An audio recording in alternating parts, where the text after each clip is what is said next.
মুঘল সাম্রাজ্যের কথা ভাবলেই আমাদের চোখে কি ভাসে? বিশালতা, ঐশ্বর্য, তাজমহলের মতো স্থাপত্য, তাই না? কিন্তু এই বিশাল সাম্রাজ্যের ইতিহাসের পড়তে পড়তে লুকিয়ে আছে এক ভয়ঙ্কর রক্তাক্ত অধ্যায়। এটা সিংহাসনের জন্য এক নির্মম লড়াইয়ের গল্প, যেখানে উচ্চাকাঙ্ক্ষা, আদর্শ আর বিশ্বাসঘাতকতা মিলেমিশে একাকার। আর এই কাহিনীর কেন্দ্রবিন্দুতে ছিলেন দুই ভাই, ঔরঙ্গজেব আর দারা শিকো। চলুন আজ ইতিহাসের সেই রুদ্ধশ্বাস পাতাগুলোই উল্টানো যাক। মূল গল্পে যাওয়ার আগে আসুন একটা সহজ প্রশ্ন নিয়ে ভাবা যাক। ক্ষমতার লোভ কি এতটাই তীব্র হতে পারে যে তার রক্তের সম্পর্ককেও হার মানিয়ে দেয়? মুঘলদের উত্তরাধিকারের এই যুদ্ধ আমাদের কিন্তু ঠিক এই প্রশ্নটারই মুখোমুখি দাঁড় করিয়ে দেয়। তো গল্পের শুরুটা হচ্ছে ১৬৫৭ সালে।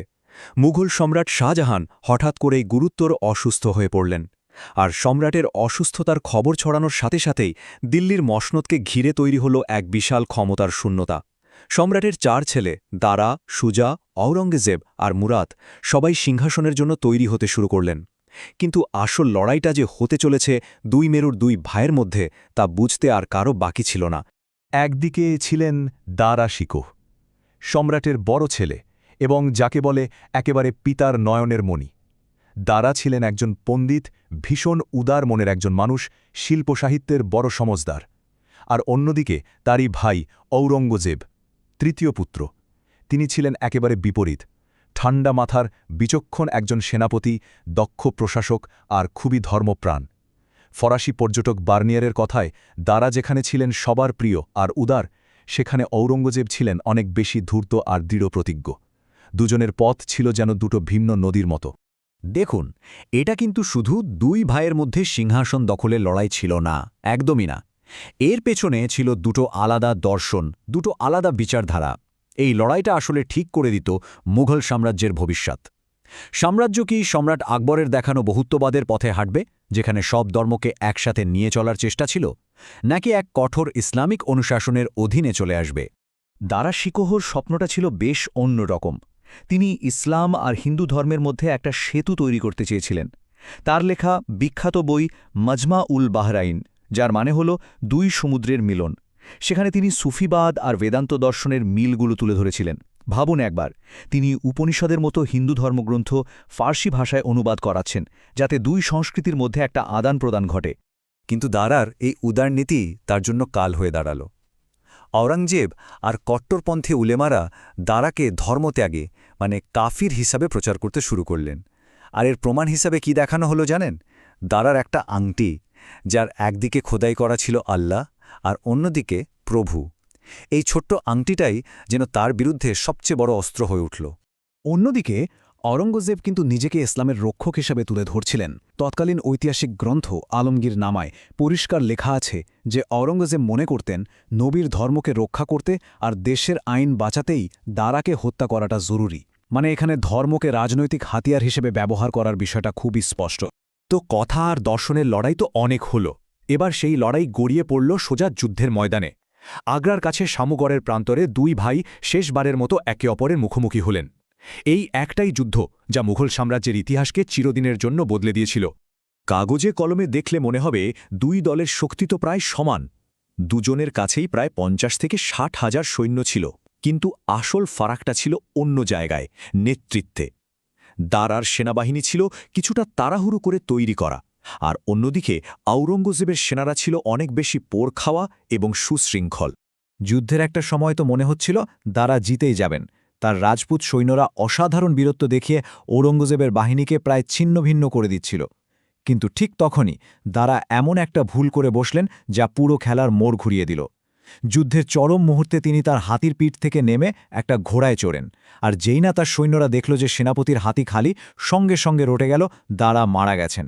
ব্যাস, পুরো সেনাবাহিনীতে বিশৃঙ্খলা ছড়িয়ে পড়ল আর তারা পালাতে শুরু করল। এই একটা ভুলই দারার ভাগ্য নির্ধারণ করে দেয়। শামুগড়ের পরাজয়ের পর থেকেই শুরু হল দারা শিকোহর জীবনের সবচেয়ে করুণ অধ্যায়। ভাবুন একবার, যে শাহজাদা ছিলেন সিংহাসনের ১ নম্বর দাবিদার, তিনিই এখন নিজের ভাইয়ের ভয়ে পালিয়ে বেড়াচ্ছেন এক রাজ্য থেকে আরেক রাজ্যে, শুধু একটুখানি আশ্রয়ের জন্য। প্রায় ১ বছরেরও বেশি সময় গুজরাট, সিন্ধু, আজমির, এক জায়গা থেকে আরেক জায়গায় পালিয়ে বেরিয়েছেন তিনি, কিন্তু দুর্ভাগ্য যেন তার পিছু ছাড়ছিলই না।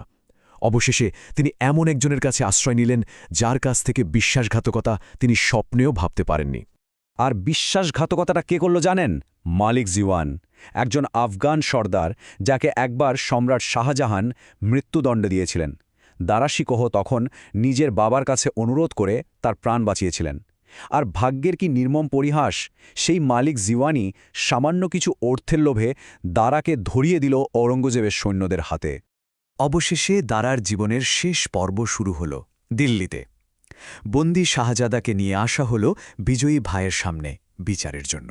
যদিও এটাকে বিচার বলা চলে না, এ তো ছিল স্রেফ একটা সাজানো নাটক, একটা পূর্ব নির্ধারিত রায় কার্যকর করার আনুষ্ঠানিকতা।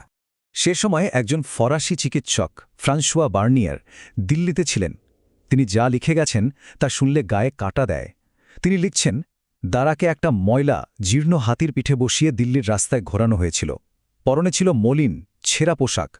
শহরের সাধারণ মানুষ যারা একসময় এই শাহজাদাকে ভালোবাসত, তারা তাকে এই অবস্থায় দেখে কান্নায় ভেঙে পড়েছিল। আওরঙ্গজেবের দরবারেও কিন্তু দারার ভাগ্য নিয়ে কম নাটক হয়নি। কেউ কেউ বলছিলেন তাকে বন্দী করে রাখতে। কিন্তু জানেন সবচেয়ে অবাক করার মতো ব্যাপার কি? দারার নিজের বোন রওশন আরা বেগম, তিনি সবচেয়ে বেশি করে চাইছিলেন ভাইয়ের মৃত্যুদণ্ড। তিনি আওরঙ্গজেবকে বোঝান যে দারা বেঁচে থাকলে সিংহাসনের জন্য সবসময় একটা হুমকি হয়ে থাকবে। শেষ পর্যন্ত রায় হল মৃত্যুদণ্ড। আর কারণ হিসেবে কি দেখানো হলো? দুটো জিনিস: ইসলাম ধর্মত্যাগ এবং সাম্রাজ্যের বিরুদ্ধে বিদ্রোহ। এভাবেই একটা রাজনৈতিক হত্যাকাণ্ডকে ধর্ম আর আইনের মোড়ক দিয়ে বৈধতা দেওয়ার চেষ্টা করা হলো। এই ভয়ঙ্কর কাজটা করার দায়িত্ব দেয়া হয়েছিল নাজির নামের এক কৃতদাসকে। দারার শিরচ্ছেদ করে সেই কাটা মাথা একটা থালায় করে নিয়ে আসা হয় আওরঙ্গজেবের সামনে। বলা হয় আওরঙ্গজেব নাকি ভাইয়ের রক্তমাখা মুখটা পানি দিয়ে ধুয়ে নিশ্চিত হয়ে কান্নায় ভেঙে পড়েছিলেন। দারার মৃত্যুটা কিন্তু শুধু একজন মানুষের মৃত্যু ছিল না, এটা ছিল ইতিহাসের একটা বাঁক, একটা টার্নিং পয়েন্ট। এই একটা ঘটনায় মুঘল সাম্রাজ্য, এমনকি গোটা ভারতের ভবিষ্যৎকে অন্য পথে ঠেলে দিয়েছিল। তো এরপর কি হল? ঔরঙ্গজেব নিজেকে সম্রাট ঘোষণা করলেন আলমগীর নামে। নিজের বাবাকে শাহজাহানকে জীবনের শেষ দিন পর্যন্ত আগ্রার দুর্গে বন্দী করে রাখলেন। আরেক ভাই মুরাদকেও ছাড়লেন না, তাকেও হত্যা করা হলো। তার আমলে মুঘল সাম্রাজ্য আকারে সবচেয়ে বড় হয়েছিল ঠিকই, কিন্তু আকবরের সময় থেকে চলে আসা সে উদার সংস্কৃতির পথ থেকে সরে গিয়ে এক কঠোর শাসন ব্যবস্থা চালু হল। কিন্তু একটা প্রশ্ন কিন্তু থেকেই যায়, তাই না? আচ্ছা, যদি সেদিন শামগড়ের যুদ্ধে দারা জিতে যেতেন, যদি ওই উদার মনের দার্শনিক শাহজাদা সম্রাট হতেন, তাহলে কি আজকের ভারতের ইতিহাসটা অন্যরকম হতো?